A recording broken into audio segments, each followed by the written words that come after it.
ಶ್ರೀಗುರುಭ್ಯೋ ನಮಃ. ಹರಿ ಓಂ. ಶ್ರೀ ಪಂಚಮುಖಿ ಆಂಜನೇಯ ಸ್ವಾಮಿ ದೇವಸ್ಥಾನ, ಇರ್ವಿನ್ ರಸ್ತೆ, ಮೈಸೂರು. ಇಲ್ಲಿ ಪ್ರತಿ ವರ್ಷವೂ ವಾಡಿಕೆಯಂತೆ ಹನುಮತ್ ವೃತವನ್ನು ಹನುಮ ಜಯಂತಿ ಮಹೋತ್ಸವದ ಅಂಗವಾಗಿ 25ನೇ ವರ್ಷದ ಹನುಮ ಜಯಂತಿ ಮಹೋತ್ಸವವನ್ನು ಪಂಚಮುಖಿ ಆಂಜನೇಯ ಸ್ವಾಮಿ ದೇವಸ್ಥಾನದಲ್ಲಿ ನಡೆಸಿಕೊಂಡು ರೂಢಿ ಪದ್ಧತಿಯಿಂದ ನಡೆಸಿಕೊಂಡು ಬಂದಂಥ ಪದ್ಧತಿಯಾಗಿರುತ್ತದೆ. ಇದಕ್ಕೆ ಸಾಕಷ್ಟು ಭಕ್ತ ಮಹಾಶಯರು ಬಂದು ಭಾಗವಹಿಸಿ ಅವರವರ ಇಚ್ಛೆಗೆ ಅನುಸಾರವಾಗಿ ಸೇವೆಯನ್ನು ಮಾಡಿಸಿ ಭಗವಂತನ ಕೃಪೆಗೆ ಪಾತ್ರರಾಗ್ತಾ ಇದ್ದಾರೆ. ಇದು 10 ದಿನಗಳ ಕಾರ್ಯಕ್ರಮ ಹನುಮ ಜಯಂತಿ ಮಹೋತ್ಸವ. ಪ್ರಥಮವಾಗಿ ಹನುಮ ಜಯಂತಿ ಮಹೋತ್ಸವಕ್ಕೆ ಮೊದಲನೇ ದಿವಸ ಅಂಕುರಾರ್ಪಣ, ಧ್ವಜಾರೋಹಣ, ಬೇರೀತಾಡನ ಮುಂತಾದ ಧಾರ್ಮಿಕ ಕಾರ್ಯಕ್ರಮಗಳನ್ನು ಮಾಡಿ, ಪುಣ್ಯವಾಚನ ಇತ್ಯಾದಿ ಧಾರ್ಮಿಕ ಕಾರ್ಯಕ್ರಮಗಳನ್ನು ಮಾಡಿ ಆರಂಭಗೊಂಡು ಪ್ರತಿನಿತ್ಯ ವಿಶೇಷವಾಗಿ ಪಂಚಮುಖಿ ಆಂಜನೇಯ ಸ್ವಾಮಿಗೆ ವಿಶೇಷ ದ್ರವ್ಯಗಳಿಂದ ಅಭಿಷೇಕ ಅಲಂಕಾರಗಳನ್ನು ಮಾಡಿಕೊಂಡು ಬರುತ್ತಿದ್ದೇವೆ. ಇದಕ್ಕೆಲ್ಲ ಸಾಮಾನ್ಯವಾದಂತಹ ಭಕ್ತಾದಿಗಳ ಸಹಕಾರ ಹಾಗೂ ಇದು ಧಾರ್ಮಿಕ ದತ್ತಿ ಇಲಾಖೆ ಸಿ ಗ್ರೇಡ್ ದೇವಸ್ಥಾನದ ಮುಜರಾಯಿ ದೇವಾಲಯವಾಗಿರುತ್ತದೆ.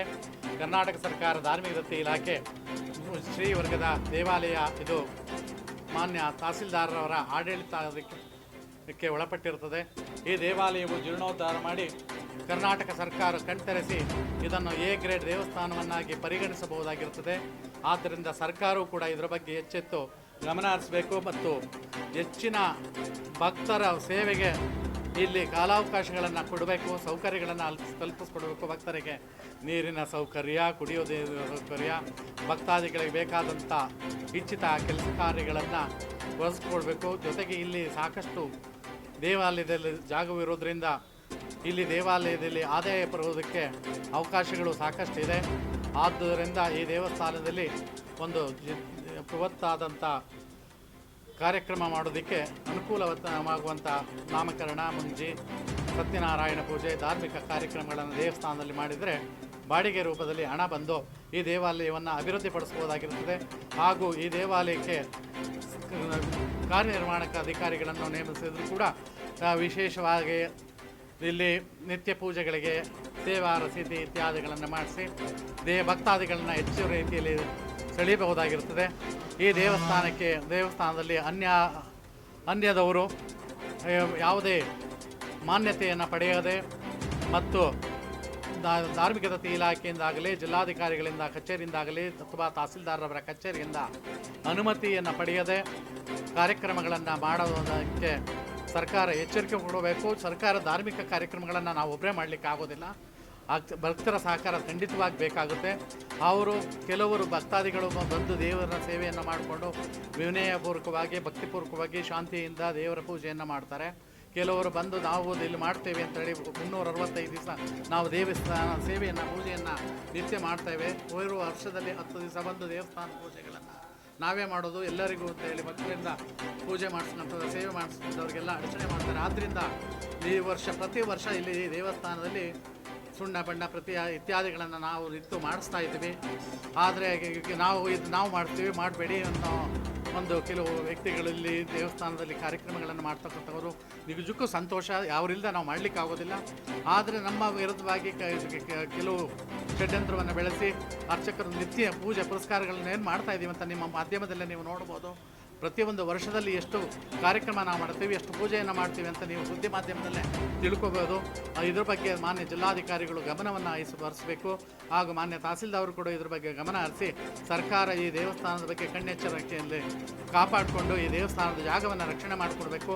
ಈ ದೇವಸ್ಥಾನದಲ್ಲಿ ಈಗಾಗಲೇ ಪಕ್ಕದಲ್ಲಿ ಒತ್ತುವರಿಯಾಗಿದೆ ಅಂತೇಳಿ ನಾನು ಹಲವಾರು ಬಾರಿ ಮನವಿ ಸಲ್ಲಿಸಿದ್ದೇನೆ. ಆದರೂ ಕೂಡ ಇದ್ರ ಬಗ್ಗೆ ಕ್ರಮ ಸರ್ಕಾರ ವಹಿಸಿಲ್ಲ. ನಾನು ಇದ್ರ ಬಗ್ಗೆ ಮನವಿ ಕೊಟ್ಟಿದ್ದೀನಿ. ಆದರೂ ಕೂಡ ಇದು ಏನಕ್ಕೆ ಅಂತ ನನಗೆ ಗೊತ್ತಾಗ್ತಾ ಇಲ್ಲ.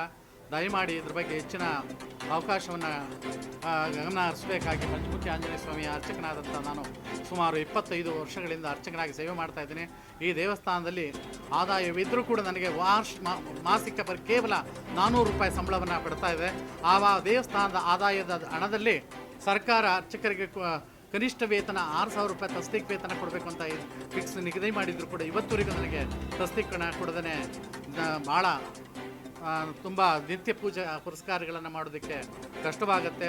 ಆದ್ದರಿಂದ ಸರ್ಕಾರ ನನಗೆ ನೀಡ್ತಕ್ಕಂಥ ತಸ್ತೀಕರಣವನ್ನು ಬೇಗ ನಿಗದಿ ಮಾಡಿಕೊಡ್ಬೇಕು. ನಾನು 25 ವರ್ಷಗಳಿಂದ ಅರ್ಚಕ ಸೇವೆ ವೃತ್ತಿಯನ್ನು ಮಾಡಿದ್ರಿಂದ ಕಾಯಂ ವೃತ್ತಿಯನ್ನು ಮಾಡಿಕೊಡ್ಬೇಕು ಅಂತೇಳಿ ಪಂಚಮುಖಿ ಆಂಜನೇಯ ಸ್ವಾಮಿ ದೇವಸ್ಥಾನ ಪರವಾಗಿ ಮತ್ತು ನಿಮ್ಮೆಲ್ಲರ ಪರವಾಗಿ ದೇವರಲ್ಲಿ ಪ್ರಾರ್ಥಿಸುತ್ತಾ ನಿಮಗೆ ಪಬ್ಲಿಕ್ ಅಲರ್ಟ್ ನ್ಯೂಸ್ ಚಾನಲ್ನವರಿಗೆ ಅಭಿನಂದಿಸ್ತಾ, ಇದೇ ನಿಮ್ಮ ಚಾನಲ್ಲು ಉನ್ನತಾಕರಣೆಯಾಗಿ ಹೆಚ್ಚಿನ ಪ್ರಚಾರವಾಗಲಿ, ಹೆಚ್ಚಿನ ಆದಷ್ಟು ಬೇಗ ನಿಮ್ಮ ಪ್ರಚಾರ ಶೀಘ್ರವಾಗಿ ಆಗಲಿ ಅಂತೇಳಿ ಬಯಸ್ತೀನಿ. ಹಾಗೂ ಬ್ರಹ್ಮಲೇಖನ ಹಾಗೂ ಪಬ್ಲಿಕ್ ಅಲರ್ಟ್ ನ್ಯೂಸ್ಗೆ ನಾನು ಧನ್ಯವಾದನ ಅರ್ಪಿಸ್ತೇನೆ.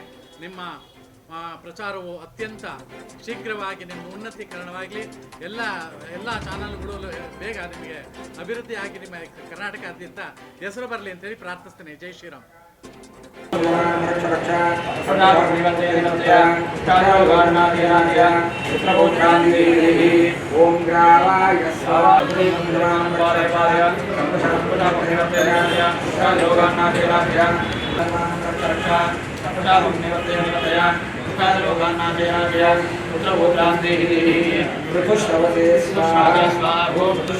ನೂರು ವರ್ಷ ಇತಿಹಾಸ ಇರುವ ಶ್ರೀ ಪಂಚಮುಖಿ ಆಂಜನೇಯ ಸ್ವಾಮಿ ಮೈಸೂರಿನ ಮನ್ಮಹಾರಾಜರಿಂದ ಸ್ಥಾಪಿತವಾದದ್ದು.